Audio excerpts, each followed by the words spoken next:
Let's, of course, start off with Nigeria, where in Lokoja, the capital of Kogi State, is experiencing a surge in activities as the governorship poll approaches, with hotels in the area reported fully booked just 48 hours before the election. The Confluence State is witnessing heavy traffic and increased movement around areas such as Galaga Junction, Kabba Junction, and also Sabo Market. Now, several hotels have reportedly reached their full capacity as room reservations flood in from various sources. Now, government officials, political parties, non-governmental organizations, and also election observers are among those securing accommodation for the event. Notably, many officials from the Independent National Electoral Commission, security agencies, and reporters involved in election duties are facing challenges finding available spaces.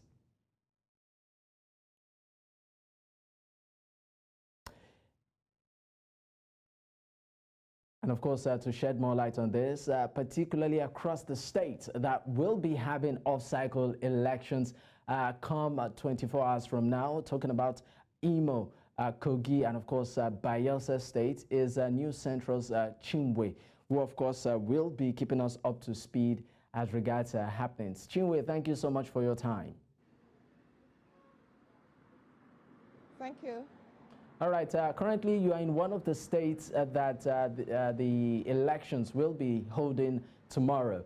And of course, this particular state has been in the news for, for so many reasons, particularly issues that have to do with security and also the labor union. But before we start off, the conversation proper, what's the atmosphere like, in anticipation for tomorrow in Owerri? Well, right now, one can't really say what the atmosphere is because the issue of security is not something to toy with. Everybody is on their toes right now because it's now clear that they have a few hours into to the election. So what is happening is that there's a lot of security operatives' presence everywhere. The sirens keep blaring and, the presence. In fact, while I was standing here, we just had a couple of gunshots that nearly, sent us running. So, but I think that was like a warning gunshot. So it's just, build up to the election, and there's so much security, issues happening, but that operatives are not leaving any stone unturned. They are doing everything. Every now and then you're hearing the a sound of sirens, blaring. So it's that of, is it fear? Is it uncertainty? That is what is going on right now, as it were, in Owerri, the state capital. And it's the same across the state because... Okay, I just wanted to ask, with the presence of heavy security personnel, as you have said, would you say it's creating a sense of safety, particularly for the residents there, the voters there, or it's creating a sense of tension? Well, I think the people are even more comfortable with the presence of security more than they are with the presence of journalists. Because from our experience... Why is that? Yeah, because they feel that when they see security operatives, they are comfortable, they are okay, they are protected. So that is the feeling right now in the state. So that is why you have lots of presence of security men everywhere in the state.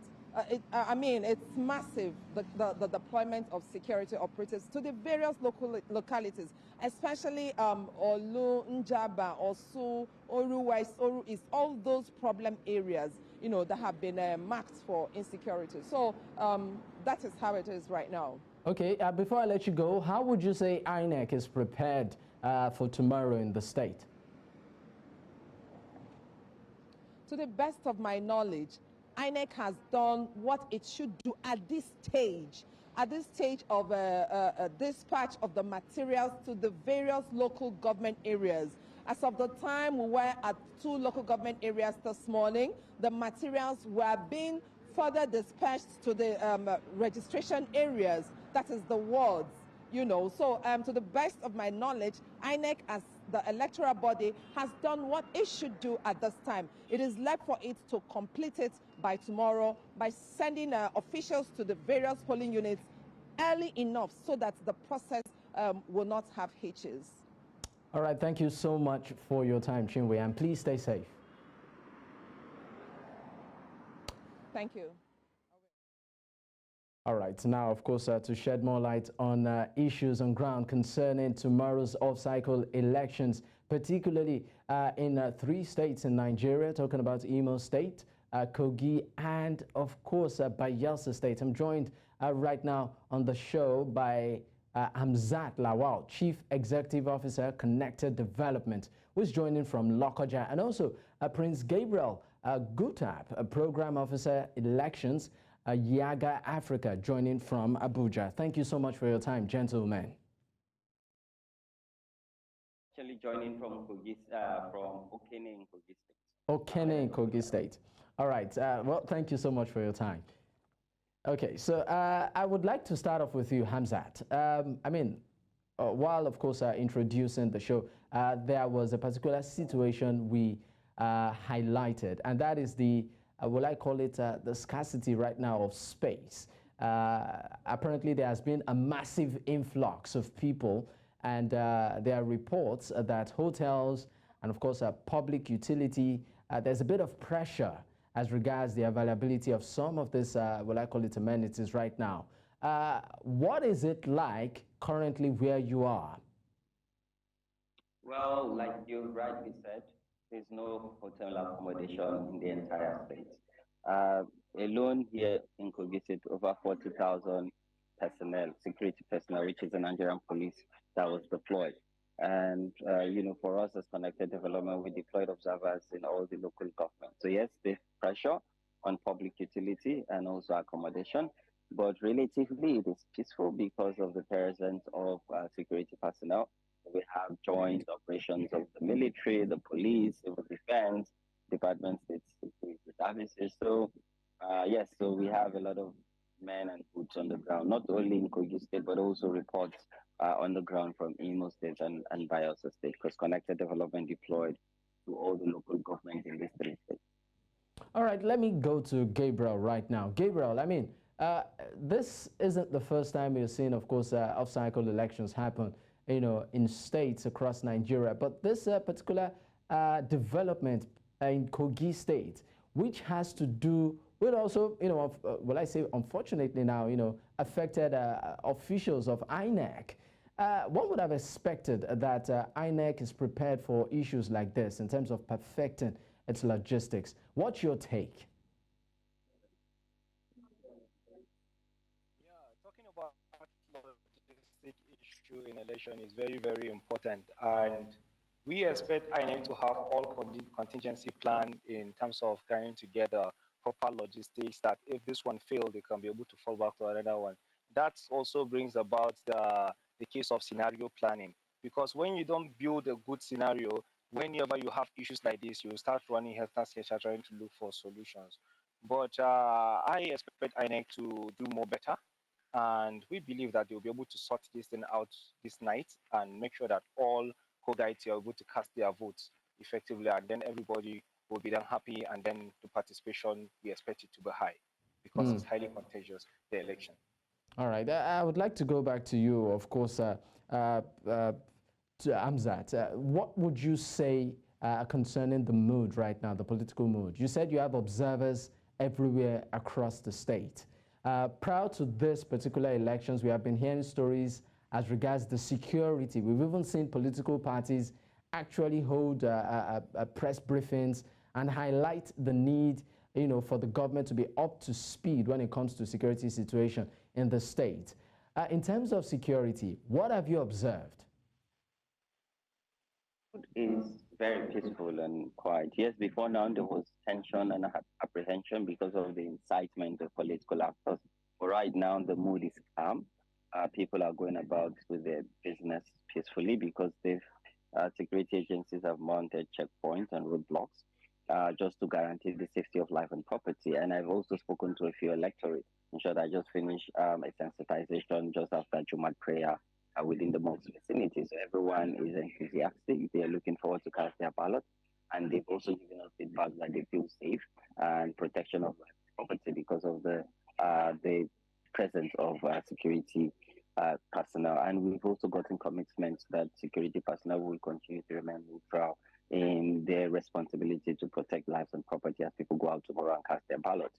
We also visited the local government election office where all the sensitive materials was moved after we jointly witnessed this from the CBN in Lokoja yesterday being sorted and moved to all the local governments. So I traveled to the local government to also get a feel out and report, from the electoral officer. So I saw that they've sorted 2 local governmental units, and now they're going to start, transporting them to the rack center. And later tonight, I would go to a rack center around this local government here. So I'll be in Okene, Obangede, Ikima, Okenwe. I would go to these rack centers to ensure that there's enough security personnel, and the INEC ad hoc staff would also pass their night there. So I would be with them overnight and make sure that I follow them to see what time that the polling would open.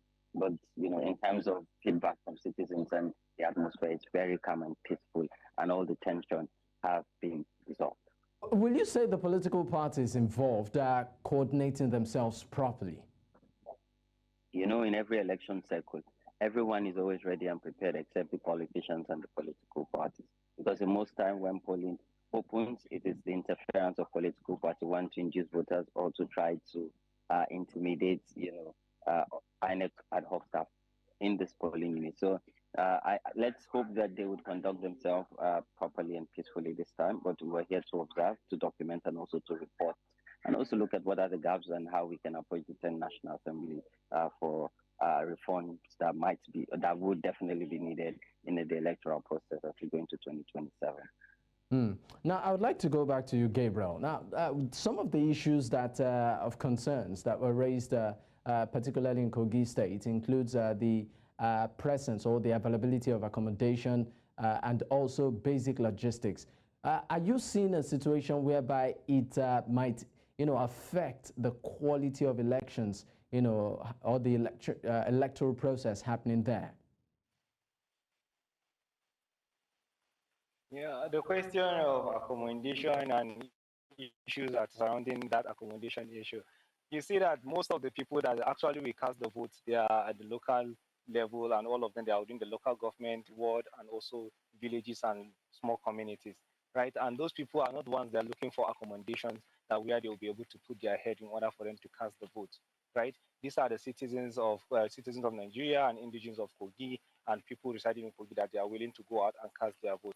I believe that people will turn out the masses to come out and cast their vote for the election. And issues surrounding logistics in Kogi, logistics is always a great issue, and also it also affects elections whenever it comes like this, where you have issues of trying to transport the materials to the local government and also to the rack centers, and the ad hoc staff to be able to carry out early in the morning to their various polling units.